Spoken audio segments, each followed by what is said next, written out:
Bonjour à tous, ici Thomas Montigny, Allez Faux c'est beau, et aujourd'hui je vais vous parler de Donald Trump qui réécrit l'histoire du Capitole, de l'attaque du Capitole du 6 janvier 2021. On se rappelle tous de ça, c'est l'un des événements les plus tragiques de l'histoire récente des États-Unis et les plus marquants. En effet, c'était les soutenants de Donald Trump qui se sont attaqués au Capitole américain pour revendiquer une victoire de Donald Trump aux dernières élections de 2021. Évidemment, c'est Biden qui a remporté les élections, mais aujourd'hui, c'est Donald Trump qui est accusé par 91 chefs d'accusation, entre autres pour avoir tenté de renverser la démocratie américaine et d'être coupable, entre autres, de l'attaque du Capitole. Dans cet épisode, je vais vous parler de comment Donald Trump s'en sort actuellement et c'est quoi sa version des faits et celle de ses soutenants. Parce que, on se rappelle, c'est environ 1200 Trumpistes qui se sont attaqués au Capitole et qui se retrouvent désormais en prison. C'est énorme comme chiffre. Actuellement, les États-Unis sont divisés en deux, soit la gauche et la droite, les démocrates et les républicains. Donc, c'est très difficile à ignorer cette division-là. Mais Donald Trump, lui, persiste. Et en fait, lui, il traite les Trumpistes qui sont allés en prison comme des otages. Il dit qu'ils sont emprisonnés pour rien et qu'ils ont fait leur devoir. On les voit aussi à plusieurs conférences qu'il fait, plusieurs discours. On voit les personnes en prison, les Trumpistes en prison, chanter l'hymne national en chœur.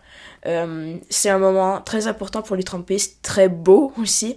C'est un mouvement de solidarité, mais ça reste que c'est sous une controverse. Et même aujourd'hui, les gens s'entendent même pas sur la cause et ce qui s'est passé au Capitole. C'est un événement, puis il y a plusieurs versions des faits. Les gens sont pas tous d'accord sur ce qui s'est passé, qui est coupable sur tout ça. Il y en a qui accusent Biden, il y en a qui accusent Trump, il y en a même des républicains qui au début ont accusé Trump ou se sont dit qu'il était en partie coupable, mais qui se sont rejoints eux à contre-cœur, justement pour pas veiller des soupçons de division au sein du parti aussi et de pouvoir l'emporter contre Joe Biden parce que c'est plus efficace d'être unis tous ensemble contre Joe Biden. Justement, ce qui inquiète le parti républicain et ce qui accepte aussi à contre-cœur, c'est tout ce que Donald Trump dit sur les atrocités de plusieurs races ou de plusieurs communautés ethniques, que je devrais dire plutôt, ou qui LGBTQ+, par exemple, les Asiatiques, les Arabes, c'est des groupes auxquels ils s'attaquent souvent et que ça pourrait faire perdre plusieurs votes durant les élections. Mais ce qui inquiète le plus le parti politique, c'est les femmes. Le droit à l'avortement, c'est une perte énorme pour le parti républicain si il bafouille tous les droits des femmes. C'est des millions de femmes, républicaines ou non, qui ne souhaiteront sûrement pas voter pour le Parti républicain, étant donné que leurs droits seront bafoués. Ils n'auront plus le droit d'avorter. Leurs droits, c'est juste le début, là. Ça continue à descendre rapidement. Donc c'est une chute très inquiétante. Maintenant, je vais vous parler d'un professeur de philosophie à Yale, donc une des meilleures universités au monde, qui se situe aux États-Unis. Donc c'est Jason Stanley qui affirme que les Américains ont du mal à comprendre ce qui se passe dans la plupart des pays du monde et que ceci peut se reproduire aux États-Unis. Ce qui veut dire, c'est que la transformation de l'appareil de l'État autour d'une figure singulière. On voit des pays comme la Russie et la Chine qui sont gouvernés par une personne et que c'est elle qui prend toutes les décisions malgré certaines oppositions. C'est un pouvoir qui est maintenu pendant plusieurs années et que là, peut-être que ça se traduirait par un autre mandat de Donald Trump et c'est peut-être ça qu'il voudrait tenter de faire. Mais là, les Américains sont tellement pas habitués à ça qu'ils acceptent sans savoir ce qui va se passer et malheureusement, ils vont peut-être regretter leur décision parce qu'ils se disent la plus grande démocratie au monde. C'est peut-être plus le cas aujourd'hui, malheureusement. Donc c'est tout ça qui s'est passé. Et maintenant, je vais vous parler de l'ancienne membre républicaine du Congrès qui est vice-présidente du comité d'enquête pour l'attaque du Capitole et qui dénonce vraiment Donald Trump. Elle se nomme Liz Cheney et en fait, elle va dire que Donald Trump a tenté de détourner la démocratie et elle va dénoncer le fait qu'il dit pouvoir gagner pour une troisième fois lors des prochaines élections parce que il considère que gagner les dernières élections ainsi que les Trumpistes aussi. Donc, comme je vous dis, la division, on s'entend même pas sur qui a gagné les élections. Il y a quelqu'un au pouvoir, mais on s'entend même pas c'est sur qui le président actuel des États-Unis. Donc, c'est assez flagrant. Puis elle va vraiment, même si c'est une républicaine, elle va vraiment dénoncer le tout. Tout ça pour faire montrer la vérité, malgré le fait qu'elle se situe plus à droite comparé à Biden. Je vais aussi vous parler de Mike Pence, lui qui est l'ancien vice-président des États-Unis, qu'il était de 2016 à 2021 sous Donald Trump. Et lui, au début, il s'est présenté aux primaires, il voulait se présenter aux primaires républicaines. Malheureusement, il n'a pas continué parce que c'était peine perdue. C'est de l'argent dépensé pour rien, étant donné que Donald Trump a ravelé ça. Tout le monde est tombé comme des mouches. Ron DeSantis, Nikki Haley, c'est des gens qui ont perdu rapide comme ça. Donc là, c'est le seul en course. Mais Mike Pence a annoncé qu'il n'allait pas supporter Donald Trump. Pourquoi? La réponse est bien simple. C'est parce que les compatriotes de Donald Trump voulaient pendre littéralement Mike Pence à cause de sa position sur le Capitole. Parce que lui, en début de mandat en 2016, il connaissait Donald Trump, mais pas sa vraie nature, ce qu'il voulait faire en tant que président des États-Unis. Donc, il l'a suivi là-dedans, mais quand le bateau a coulé, quand tout ça s'est passé, il n'est pas resté avec Donald Trump parce que ça pourrait lui attirer plein de problèmes actuellement. Il pourrait même se retrouver en prison, faire face à des chefs d'accusation comme Donald Trump le fait aujourd'hui, ainsi que ses nombreux avocats qui tentent de se faufiler entre les lois et les règles américaines. Donc, c'est vraiment ça qui se passe. Le parti est un peu divisé, ils savent pas trop comment faire.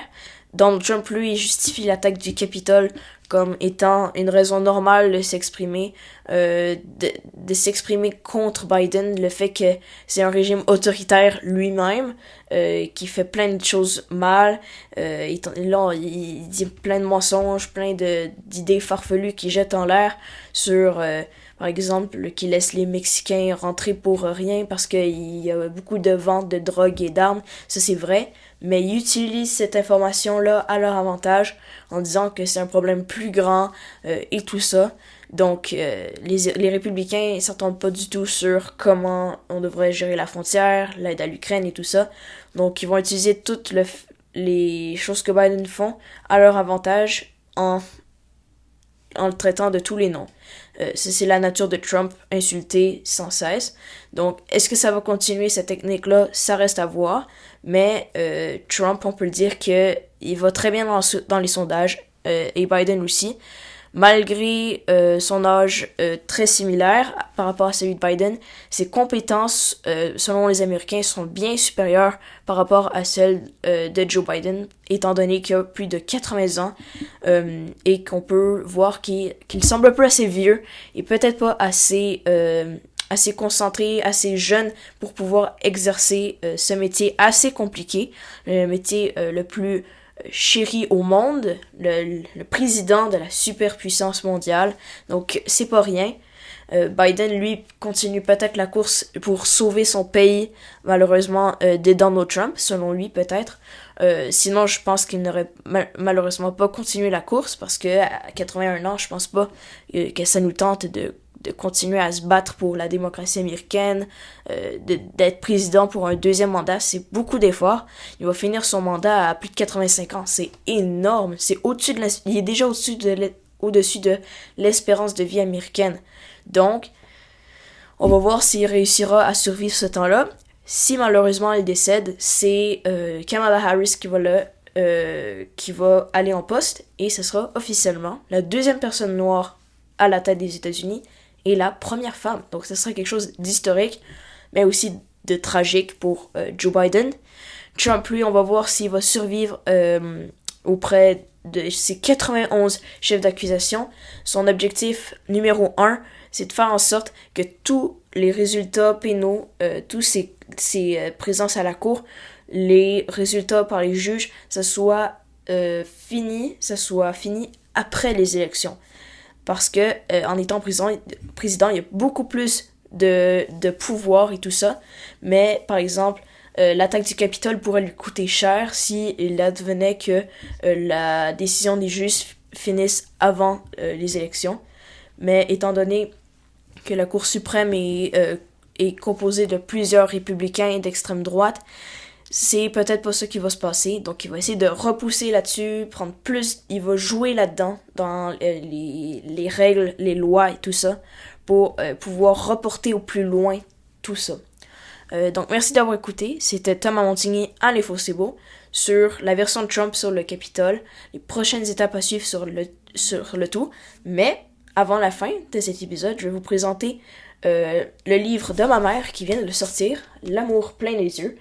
C'est un roman qu'elle a fait avec beaucoup d'amour. Je vous conseille d'aller l'acheter. C'est vraiment un beau roman. Elle fait son lancement ce jeudi à la librairie Le Furteur à Saint-Lambert. Donc c'est un rendez-vous.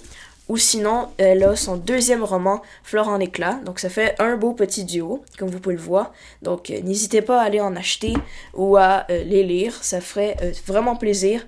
Merci de soutenir une auteure québécoise. Merci d'avoir écouté. Ici Thomas Montigny à l'Info C'est Beau.